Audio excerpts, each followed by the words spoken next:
জুলাইকে আমরা নানাভাবে ধারণ করি। জুলাইয়ের অসংখ্য ঘটনা আমরা জানি, আর অধিকাংশ ঘটনা আসলে আমাদের অজানা। জুলাই আমরা ওই সকল ঘটনা জানি যেইগুলো আমাদেরকে অনেক বেশি আলোড়িত করেছে। আমাদেরকে অনেক বেশি আলোড়িত করেছিল শহীদ আবু সাঈদের শাহাদাতের ঘটনা। আমাদেরকে অনেক বেশি আলোড়িত করেছিল শহীদ নাফিসের রিকশায় একটি রক্তাক্ত দেহ, একটি রক্তাক্ত লাশ। আমাদেরকে আলোড়িত করেছিল শহীদ সজলকে সাভারে যখন পুড়িয়ে ফেলা হয়েছিল। আমাদেরকে আলোড়িত করেছিল শহীদ আব্দুল আহাদ, শহীদ রিপা গোপ সহ অসংখ্য শিশুদের হত্যা। এ সকল হত্যার বিনিময়ে তারা ভেবেছিল আমাদেরকে আবদ্ধ করে রাখবে, আমাদেরকে যে শৃঙ্খলে তারা বেঁধেছিল এই শৃঙ্খলেই আমাদেরকে আবদ্ধ করে রাখবে।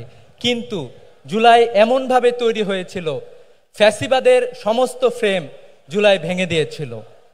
ফ্যাসিবাদ আমাদের উপরে শাসন করেছিল শুধুমাত্র আয়নাঘর প্রতিষ্ঠা করে না, শুধুমাত্র আইন শৃঙ্খলা রক্ষাকারী বাহিনী সহ, রক্ষী বাহিনী সহ অন্যান্যদের মাধ্যমে আমাদেরকে অত্যাচার এবং নিপীড়নের মধ্য দিয়ে না।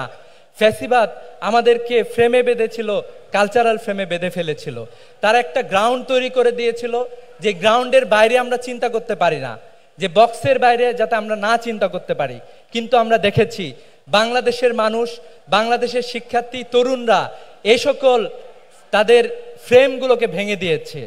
আমরা দেখেছি তারা আমাদেরকে বিভক্ত করার চেষ্টা করেছিল, তারা আমাদের সবাইকে রাজাকার বলেছিল, বাংলাদেশের শিক্ষার্থীদেরকে।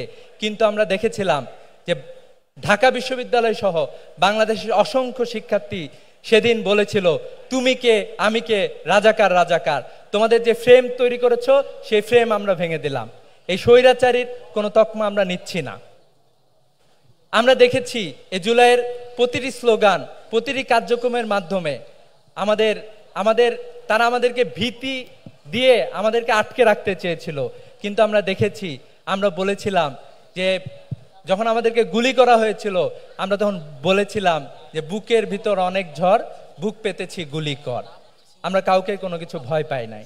জুলাই আসলে আমাদেরকে এভাবেই সামনের দিকে এগিয়ে যেতে দিয়েছে। আমাদের বক্তব্যের মাধ্যমে বারবার এসেছে বাঙালি সংস্কৃতি বলতে, বাংলাদেশি সংস্কৃতি বলতেই বলা হয়ে থাকে কলকাতার যে বেঙ্গল রেনেসা হয়েছিল এটাই মূলত আমাদের উপরে চাপিয়ে দেওয়ার চেষ্টা করা হয়েছে।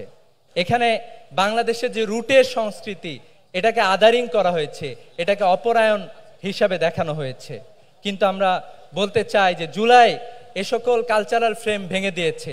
আমরা খুবই উদ্বেগের সাথে লক্ষ্য করছি জুলাই নিয়ে যে ধরনের কালচারাল অ্যাক্টিভিটিস হওয়া দরকার ছিল, যত গান কবিতা গল্প হওয়ার কথা ছিল, নাটক সিনেমা হওয়ার কথা ছিল, আমরা দেখতে পাচ্ছি এখনো ওই কালচারাল এস্টাবলিশমেন্টের যারা দোসর ছিল অথবা নানাভাবে তাদের ফুট সোলজার ছিল, তারা জুলাইকে সেভাবে ধারণ করতে পারে নাই এবং যেভাবে উপস্থাপন করা দরকার ছিল এই উপস্থাপন করতে পারে নাই তারা।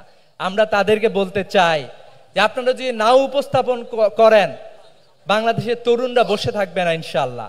জুলাইয়ের সময়ে আপনারা কোনো গান কবিতা সেভাবে রচনা করেন নাই।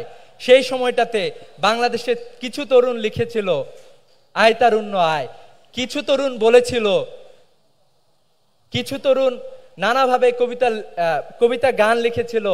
তারা বলেছিল যে আয় তারুণ্য আয়, যে আমরা ফ্যাসিবাদের সকল এই ফ্যাসিবাদের যত ফ্রেম আছে আমরা সেগুলো ভেঙে দেব।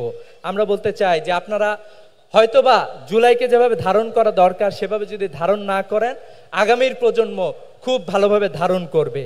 এবং আপনারা যে বিভেদের রাজনীতি, বাংলাদেশে বিভেদের কালচার যে প্রতিষ্ঠা করেছেন এই কালচার আমরা ভেঙে দেবো ইনশাল্লাহ। আসসালামু আলাইকুম ওয়া রাহমাতুল্লাহ।